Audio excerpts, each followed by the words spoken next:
Жұбайлар шаттығы. Мұхаммед Ахмад Канған. Неке қию шарттары. Бірінші. Неке қию бердім деп тасырудан және алдым деп қабылдаудан тұрады. Бірінші тарап тапсырады, екінші тарап қабылдайды. Тапсыру да қабылдау да еркектің өзінің немесе өкілінің, әйелдің өзінің немесе өкілінің тарапынан болуы мүмкін. Ғұламалардың ортақ пікірі бойынша қыз саған тұрмысқа шығуға разымын немесе қыздың өкілі қолымдағы қызды саған бердім дегеннен кейін ғана қыз жағы неке шарттарын орындаған болып есептеледі. Ал екінші тарап мен қабылдадым десе және неке шарттары толық болса, осымен неке қиылған болады. Екінші, қызға махр аталып сол жерде яки кейін беріледі. Сондай-ақ құқыққа жататын ажырасу секілді мәселелердің шешімін әйелдің еркіне қалдыру немесе қалдырмау туралы да осы жерде айтылуы тиіс. Үшінші, кәмелет жасына жеткен, ақыл-есі дұрыс, ерікті, неке сөздерін еститін, мұның неке қию екенін толық түсінетін екі еркек куә болады. Қыз бен жігіттің әкесі, аға інісі секілді жақын туыстары. Төртінші, жариялау, яғни ол екеуінің ерлі-зайыпты болғандығынан өзгелерді, айналасындағыларды хабардар ету. Неке қию үкімдері. Неке қию міндет жүктейтін әрі сол міндетті орындау шарт екенін білдіретін келісім. Себебі ерлі-зайыптылар осы келісім бойынша бір-біріне тиесілі құқықтарды орындауға міндетті саналады. Неке қиюдың негізгі үкімдері. Біріншісі, екеуінің арасында ерлі-зайыптылық орнап, жар төсегіне жатуына болады. Сондай-ақ құдалық қатынас орнайды. Яғни күйеу балаға қайын енесі, келінге қайын атасы үйленуі харам етіледі және екеуі де мұрагерлік құқыққа ие болады. Екіншісі, неке ер кісіге төмендегі істерді орындауды міндеттейді. Мәһр, уәде еткен сыйының барлығын немесе бір бөлігін беруі тиіс. Нәпақа, яғни асырау, киіндіру, баспанамен қамтамасыз ету сияқты тағы басқа қажеттіліктерді өтеу міндеттеледі. Үшіншісі, әйелге төмендегі істерді орындау міндеттеледі. Егер адам неке шарты бойынша әйелге басшы болады, әйелі ерінің талап тәрбиесіне мойынсынып, оның ақыл парасатымен келісіп айтқандарын орындауға міндетті. Екінші, шариғат үкімі бойынша рұқсат етілген істерде әйелі күйеуіне бағынады, үйде отырады. Көшеге күйеуінің рұқсатымен немесе зәру-іс болған жағдайда ғана шығады. Үшінші, етеккір сияқты үзірлі себебі бар жағдайлардан басқа уақытта жар төсегінен бас тартуға хақы жоқ. Мұсылман емес еркек пен әйелдің үйленуі. Бұл тақырып аясында шариғаттың мұсылман әйелдің мұсылман емес еркекке, сондай-ақ мұсылман еркектің мұсылман емес әйелге үйленуіне байланысты айтқан үкімдері сөз етіледі. Себебі бұл некенің шарттары мен үкімдеріне қатысты мәселе. Шариғат бойынша мұсылман әйелдің мұсылман емес еркекпен кітап иелері, яғни яһуди немесе христиан бас қосуларына рұқсат етілмейді. Егер осындай жағдай кездесіп жатса, онда неке харам саналып ешқандай үкім жүрмейді. Әрі бұл еркектен туған бала оның тегіне жатпайды. Сондай-ақ олар қайтыс болса бір-біріне мирас алмайды. Аллах тағала, ей мүміндер, сендерге мүмін әйелдер қоныс аударып келсе, оларды сынаңдар. Олардың имандарын Аллах жақсы біледі. Сонда егер олардың мүмін әйел екендігін білсеңдер, онда оларды кәпірлерге қайтармаңдар. Бұл әйелдер оларға халал емес, олар да бұларға халал емес деген.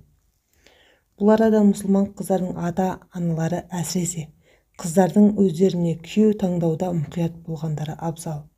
Ол мүмін бе, кәпір ме, христиан ба, отқа табынушы не буддист пе, ол жағы анықталмаған, нанымы, пікірі сұрастырылмаған адамды өмірлік серік етіп таңдау дұрыс емес. Негізінде жұбайлық байланыс қасиетті байланыс. Ендеше бұл қасиетті байланыстың әуелі жүрек пен сананы қамтығаны игі. мұсылман әйел діни парыздары мен міндеттерін толық орындауға мүмкіндік алу үшін алдымен өмірлік жары ретінде таңдаған адамның діни наным сеніміне көңіл бөлгені жөн. Күнделікті өмірде дінсіз еркектердің өз әйелдеріне әдепті киінуіне тыйым салып, жағажайларда шомылуға арналған киімдерді киюге мәжбүрлеп, ораза, намаз сияқты парызға жататын амалдарды орындауға рұқсат бермей, өздерімен бірге арақ, шарап ішуге, әдепсіз тірлікке, сорақы істер жасауға итермелейтініне куә болып жүрміз. Әлбетте мұндайларды діндар, әдепті еркектер санатына жатқызуға болмайды. Әйелі өз күйеуінің мұндай екенін білгеннен-ақ бұл еркекке неге тұрмысқа шықтым деп ойлағаны дұрыс. Егер оның келбеті, бойы немесе беделіне қызығып тұрмыс құрған болса, сол сипаттарға ие мұсылман жігіттің де табылары хақ.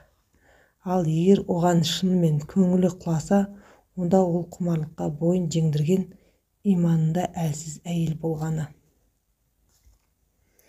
Негізінде мұсылман еркекке ислам дініндегілерден өзге тек қана кітап иелеріне, яғни яхуди немесе христиан дініндегі әйелдерге үйленуге рұқсат бар.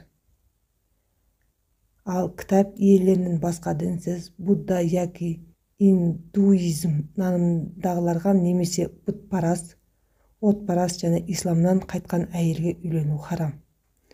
Бұл ескертулердің еркектерге де қатысты екеніне атап өткеніміз жөн. Сол секілді мұсылмандар арасында туып өскеніне қарамастан, ислам дініне деген көзқарасы теріс, дұшпандық пікірдегі әйелге үйленуге мүлде тыйым салынған. Үйленуді мақсат тұтқан еркек Аллахты және оның елшісі Мұхаммед пайғамбар саллаллаху алейхи уассалам сүйетін шынайы мұсылман әйелді таңдағаны абзал. Орамал тартуды жек көретіндіктен шариғат киімдерінен бас тартып, оны ескіліктің нышаны деп бағалайтын әйелден жақсылық күтуге болмайды. Әлбетте мұсылман отбасына дүниеге келгеніне қарамастан, Аллах тағаланы, оның елшісі Мұхаммед саллаллаху алейхи уассалам дінін, үкімдерін қастерлемеген әйел мұсылман адамға жар бола алмайды. Өмірлік жолдас болуға лайық жар таңдарда жаңылмас үшін мұндай әйелден аулақ болған жөн. Қателесудің ақыры орны толмас өкінішке апарары шындық. Жоғарыда кітап иелерінен болған әйелдерге үйленуге шариғат бойынша рұқсат етілетіні айтылды. Дегенмен бұл мәселені айқындап, түйінін тарқатып түсіндіру қажеттілігі туындайды. Негізінде яхуди мен христиандарға үйлену қалай болғанда да мәкрух, яғни жақсы емес. Үйленуге мүмін әйелді таңдау одан гөрі абзал. Шариғат бойынша кітап иелері бірнеше шарттарға сай болғанда ғана оларға үйленуге рұқсат етілген. Егер аталмас шарттар толық болмаса, онда неке харам болып табылады. Енді сол шарттарға толығырақ тоқтап өтелік. Кітап иелерінен деп танылған әйел ақиқатында да нағыз кітап иесінен болуы шарт. Яғни нанымы бойынша яхуди немесе христиан дінін ұстануы міндет. Егер бұл әйелдің дінін тастаған, дінсіз немесе будда яки индуизм нанымына еріп кеткен болса, оған үйлену харам. Мұндай келеңсіздіктерге батыс елдерінде білім алып, сол жақтан үйленбекші болғандардың ұрынып жататыны шындық. Үйленетін еркек мәкрух болса да, некелері дұрыс болуы үшін өзі таңдаған әйелдің не шынайы христиан немесе яхуди дінінде екенін анықтап алу қажет. Еркектің шын мәнінде иманы кәміл мұсылман болуы шарт. Яғни кітап иелерінен болған әйелі балаларының дініне, ислами мінез-құлықтарына әсер етуіне жол бермеуі керек. Өйткені өзі дүниеден өткен жағдайда балаларының жай-күйі не боларын алдын ала ойластырғаны жөн. Кез келген мұсылман адам кәпірлер арасында тұратын өзге де мұсылмандардың не күйге түскендерін ұмытпауы қажет. Тіпті олардың арасында құмарлық жетегімен батыс елдерінде отау тігіп, сол қоғамға сіңіп кеткендіктен өз діндерін ұмытқандары да баршылық. Осының салдарынан олар болашағына залал тигізіп, өз кіндігінен өрбіген балаларына ие болмай қалып жатады. Мінекей осындай қателіктер кесірінен атасы мұсылман, бейкүнә сәбилер кәпірлердің ұрпағына айналады. Сондықтан мұсылманның ұрпағы өзге дін өкілі есептелген анасының дініне өтіп кету қаупі бар болған жағдайда кітап иелерінен болған әйелге үйленуге тыйым салынады. Қорыта айтқанда, шариғат бойынша мұсылман емес әйелге үйлену игі істерден емес, керісінше мұсылман ер қандай болғанда да мұсылман әйелге үйленгені абзал. Мұсылман әйел әрқашан күйеуіне сенімді жар, балаларына мейірімді ана болары хақ. Аллах тағала иман келтіргенінше мүшрик әйелдерге үйленбеңдер. Шындығында азат мүшрик әйелден, тіпті ол саған ұнаса да иманды күң әйел жақсырақ деген. Сауал-жауап. Сұрақ: некені тек араб тілінде қию керек пе, әлде басқа тілде де қиюға бола ма? Жауап: иә, болады. Әр елдің өз тілімен, әдетте қолданылатын сөздерімен неке қиюға рұқсат етіледі. Сұрақ: мұсылман емес еркекпен шіркеуге барып үйленген мұсылман әйелдер бар. Осындай некенің үкімі қандай болады? Жауап: бұл неке дұрыс деп саналмайды. Негізінде мұсылман әйелдің шіркеу амалдарын орындауы исламнан шыққанын айғақтайды. Сондықтан ол тәубеге келіп жаңадан кәлима айтып исламды қабылдауына тура келеді. Ислам шариғатында мұсылман әйелдің кәпір еркекке тұрмысқа шығуына қатаң тыйым салынған. Сондықтан да кімде-кім исламда кәпір еркекке тұрмысқа шығуға рұқсат деп білсе, шариғат тыйым салынғанға қарсы шыққан үшін ол мұсылман деп есептелмейді.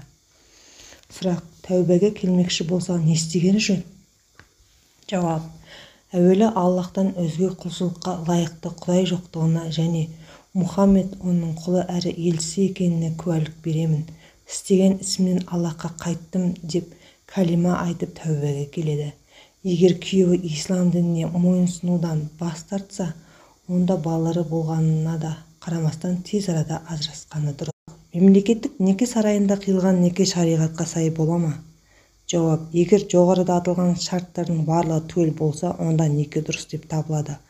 Ал оны қандай да орында қиып тіркелгендігінде тұрған еш ерекшелік жоқ. Дегенмен әлемнің көптеген еліндегі неке рәсімдеу үрдісінде шариғат шарттарының толығымен орындалуына мән берілмейтіні рас. Неке қиюшылар исламда талап етілген шарттардың толық орындалғанын не орындалмағанын ескере бермейді. Ендеше мұндай нәрселерді қалайша дұрысқа жатқызамыз? Сұрақ: ата-анасы қыздарының ризалығын алмай тұрмысқа берулеріне бола ма? Жауап: жоқ. Неке тек қана қыздың ризалығымен қиылады. Сұрақ: әйелдің мәһрін яки бір бөлігін оның рұқсатынсыз алуға бола ма? Жауап: жоқ, болмайды. Тек қана әйелдің өзі қалап берсе алуға болады. Мәһр әйелдің өзіне ғана тиесілі жеке ақысы.